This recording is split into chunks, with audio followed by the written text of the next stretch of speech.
बिस्मिल्लाहिर्रहमानिर्रहीम। अस्सलाम वालेकुम रहमतुल्लाहि वबरकातुहू। नाज़रीन इकराम, कैसे हैं आप? खैरियत से हैं? अल्लाह ताला आपको खुश रखे। नाज़रीन इकराम, जब ग़ज़वा उहद में मुसलमानों का काफ़ी हद तक नुकसान हो गया तो जो कुफ़ार थे ना, उनको अल्लाह के नबी अलैहिस्सलातु वस्सलाम के अंजाम के बारे में कोई जो है कन्फर्म ख़बर नहीं थी। अलबत्ता वो ये समझ रहे थे कि अल्लाह के नबी अलैहिस्सलातु वस्सलाम शहीद हो चुके हैं। तो ऐसे में उन्होंने जो है वापस अपने कैंप में गए और वापसी की तैयारी शुरू कर दी। और जो बाज़ लोग थे और ख़वातीन थीं, उन्होंने मुसलमान शुहदा का जो है वो मुसला करना शुरू कर दिया और उन्होंने बाज़ शुहदा का बड़ी बुरी तरह मुसला किया, यानी कि उनके नाक, कान या होंठ जो है वो काट दिए। तो ऐसे में जब वो वापस जाने लगे तो अबू सुफियान जो है वो जबल उहद के पास आया और बुलंद आवाज़ में कहने लगा कि क्या तुम में मोहम्मद हैं? तो मुसलमान खामोश रहे।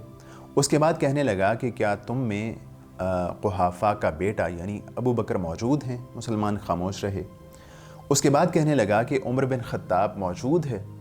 तो तमाम सहाबा किराम खामोश रहे। तो कहने लगा कि चलो शुक्र हुआ कि हमें इन तमाम लोगों से निजात मिली, खलासी मिली। तो जनाब उमर रज़ी अल्लाह अन्हु अपने जज्बात पे काबू ना रख सके और कहने लगे, ओ अल्लाह के दुश्मन, ये तीनों लोग ज़िंदा हैं, हयात हैं और अल्लाह ताला ने अभी तेरी रुसवाई का सामान बाकी रखा है। तो उसके बाद अबू सुफियान कहने लगा कि तुम्हारे बाज़ शुहदा का मुसला किया गया है, लेकिन मैं जो है उस पर खुश नहीं हूँ। अलबत्ता मैं उस पर कोई नाराज़गी का इजहार भी नहीं करता। उसके बाद उसने नारा लगाया, ओलू हुबल। तो मुसलमान खामोश रहे। अल्लाह के नबी अलैहिस्सलातु वस्सलाम ने कहा कि जवाब क्यों नहीं देते हो? तो सहाबा ने कहा कि क्या जवाब दें? तो अल्लाह के नबी अलैहिस्सलातु वस्सलाम ने फरमाया कि तुम जवाब दो, अल्लाहु आला व अजल। तो उसके बाद जनाब उमर ने जो है वो ये जवाब दिया। तो उसके बाद अबू सुफियान कहने लगा, लना उज़्ज़ा वला उज़्ज़ा लकुम, हमारा तो उज़्ज़ा है, तुम्हारा कोई उज़्ज़ा नहीं है। उसके जवाब में अल्लाह के नबी अलैहिस्सलातु वस्सलाम ने कहा कि इसको जवाब दो, अल्लाहु मौलाना वला मौला लकुम, हमारा जो है वो आका और मौला खुदा है, अल्लाह है, और तुम्हारा कोई आका और मौला नहीं है। तो उसके बाद जो है अबू सुफियान ने कहा कि मैं जनाब उमर से बात करना चाहता हूँ। हज़रत उमर फ़ारूक रज़ी अल्लाह अन्हु उसके पास गए तो कहने लगा कि मुझे तुम ये बताओ कि क्या हमने अल्लाह के नबी अलैहिस्सलातु वस्सलाम को कत्ल कर दिया है, माज़अल्लाह शहीद कर दिया है या नहीं किया? तो जनाब उमर कहने लगे कि तुमने उनको शहीद नहीं किया, वो हयात हैं, अल्हम्दुलिल्लाह ज़िंदा हैं और तुम्हारी बातें सुन रहे हैं। तो जो है उसके बाद वो कहने लगा कि तुम बिल्कुल सच कहते हो, मेरे नज़दीक तुम इब्न क़मा से भी ज़्यादा सच्चे हो। तो उसके बाद जो है वो कहने लगा कि अगले साल दोबारा जो है बदर के मकाम पे तुमसे सामना होगा। तो ये कहने के बाद वो चला गया। तो अल्लाह के नबी अलैहिस्सलातु वस्सलाम ने हज़रत अली रज़ी अल्लाह अन्हु से कहा कि तुम इनके पीछे जाओ, ये जो वापसी का इरादा कर रहे हैं, वापस जा रहे हैं, तुम इनके पीछे जाओ और देखो कि इनके वापस जाने की क्या जो है वो कैफ़ियत है। अगर तो ये लोग ऊँटों पर सवार हों और घोड़े इनके पहलू में हों तो इसका मतलब ये है कि इनका रुख मक्का का है, और अगर ये घोड़ों पर सवार हों और ऊँट इनके पहलू में हों तो इसका मतलब ये है कि ये मदीना जा रहे हैं और मदीना पर हमला करना चाहते हैं। और अगर इन्होंने ऐसा किया तो मैं मदीना पहुंच के इनके साथ दो दो हाथ करूंगा। अली रज़ी अल्लाह अन्हु जब उनके पीछे गए तो देखा कि वो ऊँटों पर सवार हैं और घोड़े उनके पहलू में हैं, तो इसका मतलब ये था कि जो है वो उनका रुख मदीने की जानिब है। नाज़रीन इकराम, ऐसे में जब मुसलमानों के काफ़ी सारे लोग शहीद हो गए तो कुछ लोगों ने अपने शुहदा को मदीना मुंतकिल कर दिया था।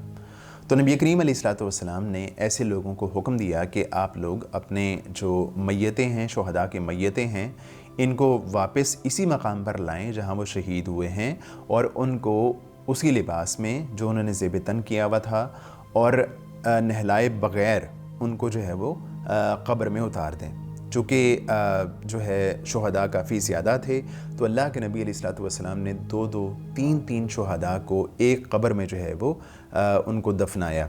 और अल्लाह के नबी अलैहिस्सलातु वस्सलाम पूछते कि इनमें से कुरान किसको ज़्यादा याद था, तो उस बंदे को लहद की तरफ रखते। अल्लाह के नबी अलैहिस्सलातु वस्सलाम ने جناب حمزہ رضی اللہ عنہ کو دیکھا تو آپ کی آنکھیں اشکبار ہو گئیں، ان کا بری طرح مسئلہ کیا گیا تھا اور آپ علیہ الصلوۃ والسلام سخت غمگین ہوئے اور ان کو بھی ایک صحابی کے ساتھ جو ہے وہ سپرد خاک کر دیا گیا۔ اس جنگ کے بعد اور اس جنگ میں جو آسمان نے بہت سارے ایسے منظر دیکھے کہ جن کو سن کے آنکھیں اشکبار ہو جاتی ہیں۔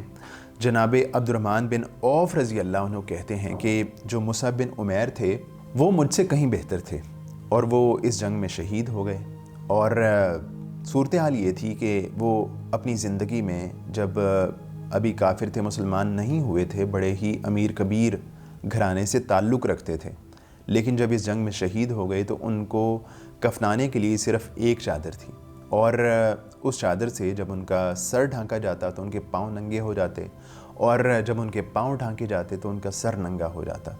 تو اللہ کے نبی علیہ الصلوۃ والسلام نے حکم دیا کہ ان کا جو ہے سر ڈھانک دیا جائے اور ان کے پاؤں پر اذخر گھاس جو ہے وہ ڈال دی جائے۔ تدفین کے بعد اللہ کے نبی علیہ الصلوۃ والسلام اور صحابہ کرام مدینے کا رخ کرتے ہیں، اور ایسے میں وہ صحابیات جن کے قریبی لوگ اس جنگ میں کام آ گئے، شہید ہو گئے، انہوں نے بھی بڑی ہی جو ہے وہ ہمت کا مظاہرہ کیا اور اس غم کو جو ہے وہ برداشت کیا۔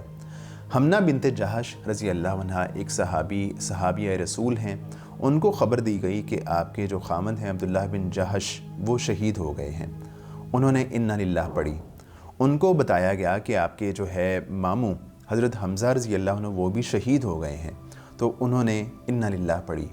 اس کے بعد بتایا گیا کہ آپ کے شوہر مصعب بن عمیر رضی اللہ عنہ بھی شہید ہو گئے ہیں۔ تو جب انہوں نے یہ خبر سنی تو انہوں نے جو ہے وہ چیخ ماری اور دھاڑے مار کے رونے لگیں، اور اللہ کے نبی علیہ الصلوۃ والسلام نے جب یہ منظر دیکھا تو آپ علیہ الصلوۃ والسلام نے فرمایا کہ ایک خاتون کے ہاں، ایک بیوی کے ہاں شوہر ایک خاص مقام رکھتا ہے۔ اس کے بعد بنو دینار کی ایک خاتون کو جس کا شوہر، جس کا باپ، جس کا بھائی اس جنگ میں کام آ گیا تھا، اس کو ان تینوں کے جو ہے وہ مرنے کی، شہید ہونے کی خبر دی گئی، تو اس نے جو ہے وہ کہنے لگی کہ مجھے یہ بتاؤ کہ اللہ کے نبی علیہ الصلوۃ والسلام کس حال میں ہیں؟ تو بتایا گیا کہ اللہ کے نبی علیہ الصلوۃ والسلام جو ہے وہ اس حال میں ہیں جس طرح تم چاہتی ہو، وہ ٹھیک ٹھاک ہیں۔ تو کہنے لگی کہ مجھے دکھاؤ اللہ کے نبی علیہ الصلوۃ والسلام کہاں ہیں؟ تو ان کو دکھایا گیا کہ وہ سامنے اللہ کے نبی علیہ الصلوۃ والسلام جو ہے وہ موجود ہیں۔ تو اس کے بعد اس نے ایک تاریخی جملہ کہا، کہنے لگی کہ کل مصیبت بعدک جلل، آپ کو دیکھنے کے بعد، آپ کے بعد ہر مصیبت جو ہے وہ ہیج ہے، کوئی مصیبت بڑی نہیں ہے اگر آپ حیات ہیں، اگر آپ موجود ہیں۔ تو اس طرح ایک شاندار فتح کے قریب جانے کے بعد اللہ کے حکم سے مسلمان اس فتح سے دور ہو گئے، اور جو ہے وہ مسلمانوں کو نقصان تو پہنچا، لیکن اللہ کے نبی علیہ الصلوۃ والسلام کی جو حکمت عملی کی وجہ سے بہت سارے صحابہ کرام کو بچا کے اللہ کے نبی علیہ الصلوۃ والسلام واپس مدینہ منورہ لے آئے۔ اس کے بعد کیا ہوا اور بعد کے حالات و واقعات پہ بات کرتے ہیں آئندہ ایپیسوڈ میں۔ اجازت دیجیے، اللہ حافظ ناصر۔